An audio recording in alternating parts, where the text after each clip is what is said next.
Quelle serait la compo idéale pour la Côte d'Ivoire pour affronter la Burundi et la Gambie très bientôt le 21 et le 24 mars? C'est la question qu'on va se poser aujourd'hui. Salut à tous, c'est AJ, j'espère que tout se très bien. Donc aujourd'hui, nouvelle vidéo tout simplement. On a vu la liste récemment de Emers Faé qui a fait pas mal débat, mais en ce moment là, à l'heure actuelle, on va essayer de trouver la compo idéale pour la Côte d'Ivoire justement pour affronter ces deux prochains matchs, pour tester potentiellement avec les meilleurs joueurs possibles de la liste. Sur ce, n'hésitez pas à vous abonner et à liker. On dit à la prochaine. Enfin, on dit comme d'habitude, bonne vidéo à tous. Donc on va commencer déjà avec cette liste et bien sûr, on a vu, voilà, on va essayer de voir un petit peu les compos qu'on a pu voir récemment de la Côte d'Ivoire, à peu près à quoi on pourrait s'attendre. Donc on voit un 4-1, 4-1 avec voilà des Fofana, Doué, Agbadou, Ndjika, comme d'habitude des joueurs, la plupart ont été appelés. Voilà, il y a certains joueurs comme Boga, comme voilà certains joueurs qui n'ont pas été appelés également. Tu vois certaines autres compos, défaites contre la Zambie également, on a pu voir un 4-3-3 également avec Fofana, Aoulou, Diomandé, etc. et pas mal de rotations, on va dire, sur le terrain. Également, on a vu une autre compo contre le Sierra Leone, défaite également. Donc récemment, la Côte d'Ivoire, c'était plutôt compliqué parce qu'il y avait pas mal de défaites, notamment avec voilà Béni Traoré, Diakité, Kouassi. Donc on a vu qu'il avait fait pas mal de rotations à ces moments-là. Même Mario Dorgelès a joué alors que d'habitude il ne joue pas. Eric Bailly en défense. Donc clairement, il y a eu pas mal de rotations. Donc la défaite peut être compréhensible entre guillemets, même si pour moi c'est irréprochable de perdre justement contre le Sierra Leone sans manquer de respect également. Voilà, victoire contre le Sierra Leone également. On a vu quel compo, un 4-3-3 comme d'habitude. C'est la compo qui a été utilisée pour gagner la CAN. Donc c'est logique que Emers Faé a spammé le 4-3-3 et c'est pour ça que pour moi j'aimerais vous proposer un 4-3-3 également. Donc on va voir un petit peu la liste. On voit Yaya Fofana, voilà, pour moi gardien de but logiquement ce sera Yaya Fofana dans les cages. Défense on a Agbadou, on a le choix en défense centrale avec Agbadou, Ndjika, Boli, Singo, Doué, Camara, Diomandé, Akpa. Donc défensivement pour moi il y a vraiment l'embarras du choix comme on dit. Au milieu de terrain c'est là où ça va être plus compliqué, j'ai l'impression. On n'a pas de Sékou Fofana, on n'a pas de Mario Dorgelès, on n'a pas de Jean-Michel Seri, donc franchement au milieu de terrain ça va vraiment être assez compliqué.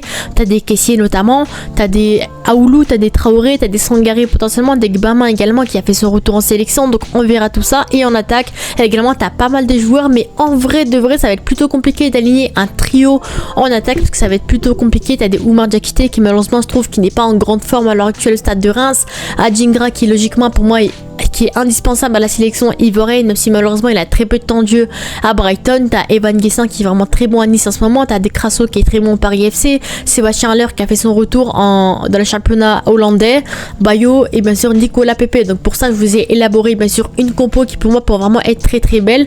Donc voilà la compo que pour moi je vous alignerai bien sûr potentiellement. Donc t'as des Yaya Fofana.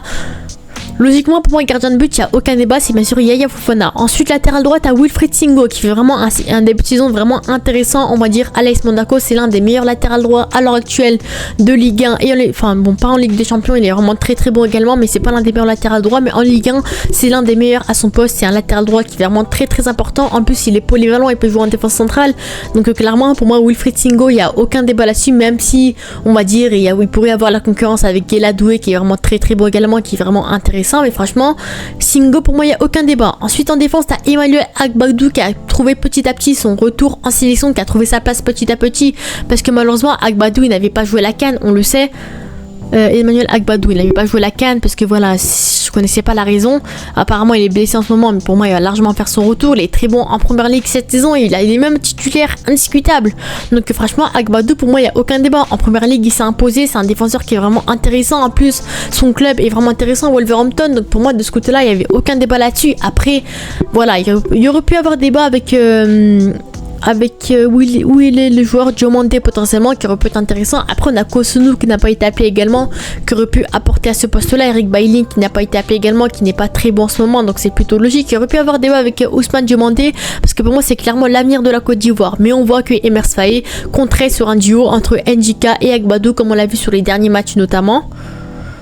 Ensuite, on a quoi? On a Ndjika logiquement, et à gauche c'est là où il y aura vraiment débat entre Clément Akpa et Hassan Camara. Pardon, il y a une petite erreur ici.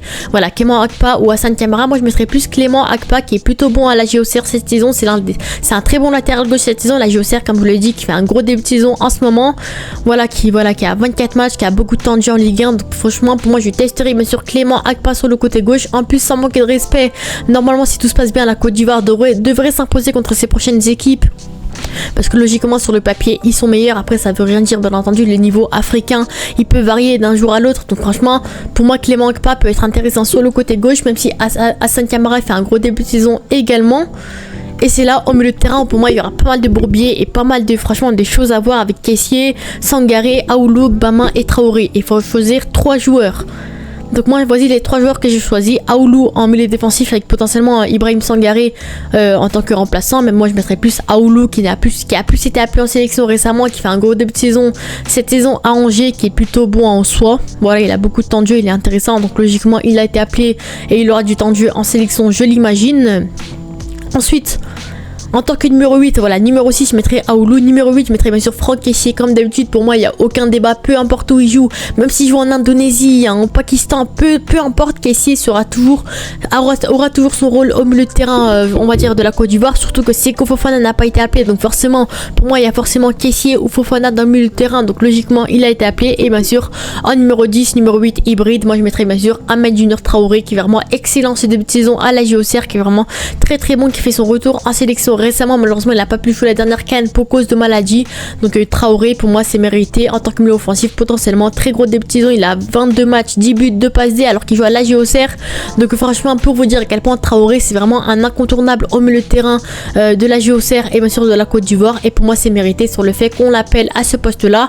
Et en attaque c'est là où bien sûr il y aura pas mal de concurrence également, avec bien sûr Diakité, Adjingra, Guessant, Crasso, Haller, Bayo et bien sûr Nicolas Pepe. Et voici l'attaque que je vous ai élaborée avec Adjingra sur le côté gauche, Haller en pointe, parce que pour moi Haller s'il est appelé c'est que forcément il y a de grandes chances qu'il soit titulaire indiscutable. Et bien sûr Guessant sur le côté droit. Donc Guessant on sait que ça reste plus un numéro 9 principalement, mais je pense que Haller aura sa place à ce poste là. Mais Guessant on peut le placer également ailier droit. Voilà, on a Crasso qui fait un gros début de saison également, qui est plutôt intéressant. Jean-Philippe Crasso au Paris FC, voilà, il a 25 matchs, 13 buts, 5 passes D, c'est vraiment excellent. Donc peut-être qu'on le retrouvera dans la sélection ivoirienne. En plus en ce moment il a beaucoup de temps de jeu avec la sélection ivoirienne, donc on verra tout ça. Et bien sûr Nicolas Pepe, voilà, pour moi c'est également un choix assez particulier en tant qu'ailier droit. Je l'ai pas mis titulaire, j'ai plus mis Evan Guessant qui fait un gros début de saison au logiciel Nice, pardon. Donc voilà, à Villarreal cette saison c'est plutôt intéressant, il a du temps de jeu on va dire, donc on verra bien. Mais voilà, c'est un peu la compo que j'ai élaborée, on va dire, sur les prochains matchs de la Côte d'Ivoire. Dites-moi vos avis en commentaire. Pour moi, voilà, il y a Fofana dans les cages, Clément Akpa ou Hassan Camara sur le côté gauche, ça dépend un peu de la concurrence. Ndika Agbadou en défense centrale afin de s'habituer potentiellement pour la prochaine CAN. Singo à droite avec une concurrence avec Doué potentiellement. Milieu de terrain, Aoulou, Sangaré. Donc bon, Sangaré, ça m'étonnerait qu'il ait du temps de jeu, mais voilà, Aoulou à mon avis sera titulaire à ce poste-là. Kessié en tant que numéro 8. Et bien sûr, Ahmed Junior Traoré, pour moi, il n'y a aucun débat. Il doit absolument faire partie de ce 11, il est vraiment très bon en tant que numéro 10. Et on attaque, c'est là où vraiment ça va être élaboré, il y aura pas mal de choses. Bon, à part Adjingra, moi je pense qu'il sera titulaire indiscutable. Guessant, il y a des chances, et peut-être Haller également, on verra bien. Voilà, Haller, Adjingra, Guessant, dites-moi vos avis en commentaire. Sur ce, n'hésitez pas à vous abonner et à liker. Peut-être que je ferai des avant-matchs Inch'Allah. Voilà, Nicolas Pepe, Diakité, Crasso, Bayo, il y a pas mal de bourbiers, pas mal de joueurs intéressants en attaque, donc on verra bien. En tout cas, j'espère le plus important, c'est que la Côte d'Ivoire gagne ses prochains matchs afin de confirmer justement leur première place dans le classement. Il me semble qu'ils sont premiers dans le classement des qualifications, voilà, parce qu'il y a le Gabon juste derrière et le Burundi, donc franchement ce sera vraiment des points à aller chercher. Donc sur ce, n'hésitez pas à vous abonner et à liker. On se dit à la prochaine, ciao.